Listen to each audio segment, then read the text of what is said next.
Once you are logged into the JCC course page, you're going to see announcements effective the first day of class.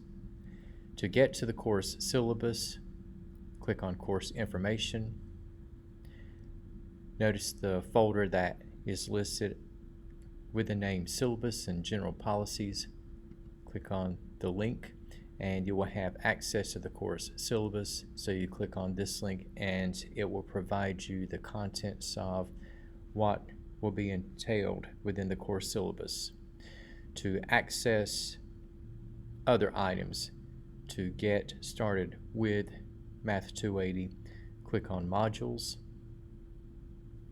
Once you click Getting Started, you're going to have an enrollment verification quiz, and this is going to be a list of items that will concern the contents of what will be in the course syllabus.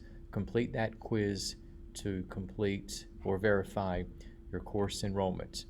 Also, within the modules, you will have a folder with the test one review notes, and I will be uploading video lessons throughout the course, and I will keep you updated as we progress throughout the class.